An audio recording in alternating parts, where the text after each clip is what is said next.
Well, here we have it. This is my very first Victrola, purchased from a flea market 36 years ago. It is Victrola 50 in oak. And it's been in storage for a while, and I have it out now to give it its 25-year service. It's a little late for that, actually. And I'm going to put a new mainspring in it because in the early 90s sometime, it did break its mainspring. I had to shorten the spring a little bit, re-drill the hole, anneal it, and reuse the old spring because back then I just did not have access to the parts. Today I have a brand new mainspring in stock, and this machine is going to get one. This is one of those Victrolas that really, portable Victrolas, VV50s. It didn't seem to get a whole lot of use outdoors in a picnic environment where it would get banged around a lot, because you can see how clean it is. But if you look underneath on the part that would face the ground, there's no marks and scratches and dings and all of that. And over here, the back is not broken as they tended to get when the lid was allowed to flop open on them. I remember to this day when I laid eyes on this in the flea market on the table, and I said, that would be perfect for playing all of those records I recently picked up that I have no means to play. Well, it needed everything. Well, not the cabinet. That was fine. I didn't have to do any repair work there. But mechanically, it hadn't been played in many, many years. And as I usually find them, all the grease was rock hard. It was thumping and bumping and clanging and banging. The reproducer needed a full rebuild. As you can see, it's the Victrola number 2. That, by the way, I believe was an upgrade for this machine. It would have come originally with the exhibition. So I read someplace anyway. And it is number 29,163. That is a 3, right? Not an 8? Yeah, my eyes deceive me. That is a 3. I don't know really how many Victrola 50s have passed through my hands since I got this machine, or Victrolas in general. Victrolas as a whole, that number is easily in the hundreds, of course. Victrola 50s, I'm going to go with 60. I'm going to say about 60, maybe 65. I have done a lot of these machines for other people. They've sent me their machine, and I have done the full service and cleaning and all of that stuff. I have purchased a number of them with the intent to resell them, which means I did the full service and then I sold it. Usually on eBay in the old days. Not anymore. Now I sell them locally, if I sell them at all. Although I did actually just sell one a few weeks ago. I keep a pile of these in storage. There's probably 15 machines in that stack. And every now and then I will pull one out and I will just go through it. And just kind of keep my hand in and remember where it all started. Right here. This was the very first one. Before this machine, all I had was an electric record player from the 1980s, and really wasn't that good at playing the 78s. So I did want something like this. I did not have a lot of information about them. This is before the internet, mind you. Nowadays, click, click, click on the keyboard and you learn anything you want to know. Back then, you needed to seek out books, actual paper books, which I did. And I learned about the various, phonographs and gramophones and whatnot that were out there by, Victor, obviously, Edison, Columbia, Brunswick, and all the rest. A lot of the off-brands. I found pictures of them. There was one book that had some basic tips on service, what to do. Although once I took it apart, the first thing I did when I got this machine home was I took it apart. I had to do that. See what makes it tick inside. At that point, I was, very familiar with antique automobiles and such. I had taken apart endless carburetors, and engines, and other things a lot more complex than a Victrola motor. So it didn't take me long to grasp the basics. and to figure out how the spring came out. I think within a day, I had the motor apart, cleaned, inspected, and back together. You know, that was taking my time, not working all at once, just letting the parts soak in the solvent and all of that. And there it is. And then I went over, you know, the cabinet. I learned, I forget who, I had to send away, there was a catalog I had from a place in Davenport, New York. I believe they are still there. I forget the name of them, but I think they're still around anyway, possible. They were selling parts, and that's where I got the gaskets for the reproducer. Oh, I'm sorry, no. I did not get the gaskets for the reproducer. I sent them the reproducer, and they did it. Because at that time, I really had no clue about that. They did that reproducer for me. And what else did I get from them? Oh, cotton cleanser products. At the time, they were selling cotton cleanser cleaning products. I bought the wood cleaner, the feeder, the polish, and I used it for the very first time on this cabinet. And it did lift a lot of dirt out of there. You know, decades of cigarette smoke residue and whatever else gets on these things when they're sitting around in an attic for a long, long time. And I remember I got the reproducer back. It was okay. Later on, I got a Victrola 80, maybe a year later, a year or two after that. I got a Victrola 80. And I sent that reproducer to somebody else. I don't remember who. Nobody that's around today that I'm aware of. I wasn't really satisfied with the job. You know, it didn't sound quite right. It didn't sound. So I took the reproducer apart and I inspected everything on it. And I quickly discovered that when the diaphragm was in, the body, it was actually touching the body of the reproducer. That was robbing it of its fidelity, is making it buzz. It just didn't sound right. It didn't sound good at all, actually. Low volume, and it wasn't right at all.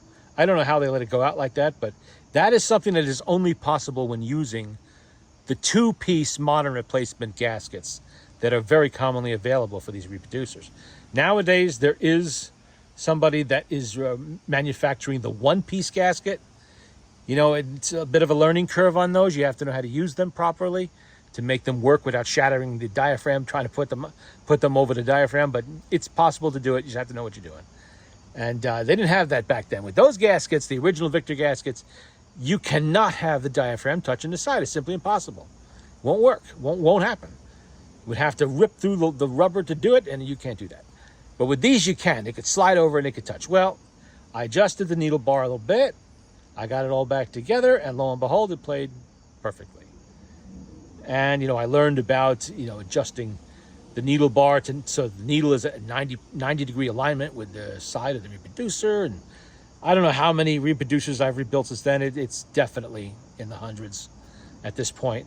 I've done countless ones for myself, even ones I don't have machines to put them on, and a lot for other people as well.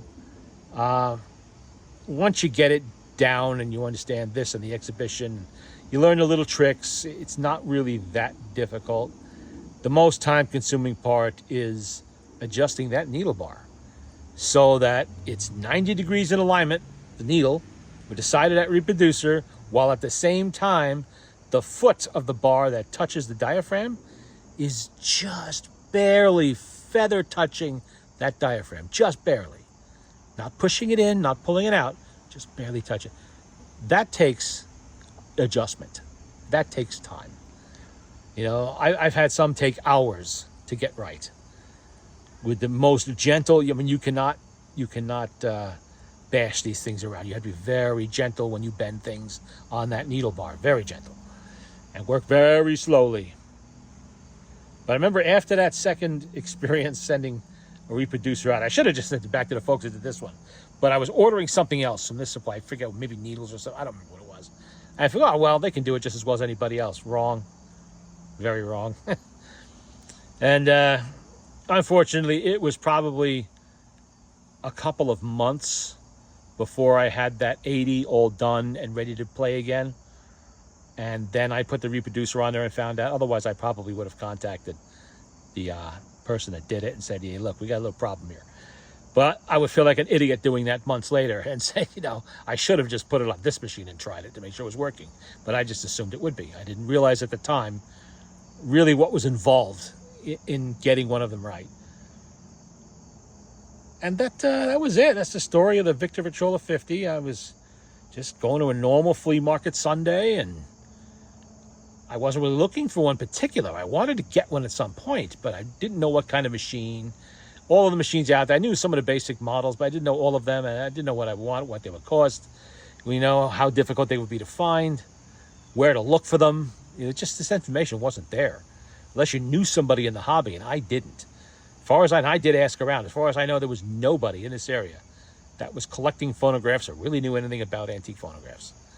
You know, I'm sure there were a few people decorating their parlors with one that knew nothing about it, except it belonged to great-grandpa so-and-so. And I bought some of those machines. But I had to learn it myself. You know, I had to seek out the information myself or just figure it out. They're not rocket science. Really, if you have some mechanical aptitude, you can work on these machines. You know, if you've worked on your car and you're familiar with mechanical devices, it's not even the spring, especially this one. This is a very simple motor in here. Only one spring in one simple spring barrel. It's the simplest Victrola motor you could possibly have to work on. And it shares this motor with the Victor Victrola 4 tabletop model. Same motor. You know, these early 21s, they use exactly the same motor. Later in early 22, I think it was, or maybe late 21, you will notice that this moves over here a little bit. That's a different motor that we're using in there. And then in 22, it moves to the side of the cabinet. So this actually had at least 3 different motor types in the run of it between 21 and 25. 3 that I've come across. Maybe there's a 4th variation I'm forgetting about. Who knows? Probably is. Victor was always changing things up whenever they had a new idea. I saw that thing I remember catching a glimpse of the lid was down, catching a glimpse of a wooden box way over on the table. And I made a beeline for it because I didn't know what it was, but I know good things usually come in wooden boxes like this. You know, maybe it's a measuring device, it's a set of tools. Who knows what it could be? You know, a fancy pair of binoculars, a camera, it could be anything. A gun case, you know, you never know what it might be. So, you know, I beelined over there and I looked at it and said, man, take a look at this, sure. Popped the lid, saw that. I said, one way or another, this is going home with me. So, that and the rest was history. You know, I'm really glad this is the first one I found. And I did not find another portable Victrola. Wow, not for another 2 or 3 years after that. And then it was the Victor Victrola 35. This was the one and only Victor Victrola 50 I personally found in the wild on my own. I have a friend of mine down south who occasionally does find one at flea markets and such. I think he's found me 2 so far over the years. All the rest of them were off of auction sites, eBay, Etsy, you know, and so on. I'd never even bought one at a phonograph show. Usually they're overpriced there anyway. So it's kind of surprising I've ended up with as many as I have and have worked on as many as I have, because people do contact me periodically and say, you know, can you help me with mine? Yeah, I will. You know, it's not a big deal. And I've done quite a few of them. And if you look on the other videos on this channel, you will see some of those very machines I worked on. Not all of them, but some of them. And some of the ones that I kept, like the homemade Victrola 50. And, of course, I have a very nice mahogany one, several, in fact. And I have one of each type. You know, each location of the crank escutcheon, here, and on the side. I have the one with the decal instead of the ID plate. That would come along, I believe, 1924. In 23, this gets the orange felt. And, of course, I have that, too. And then one of those with the side crank. That's pretty much it. I'm going to be doing some work on this machine. And once it's all serviced up and everything, I'm going to have a video of it playing, as I usually do. But there it is, the very First Victrola, the one that started it all.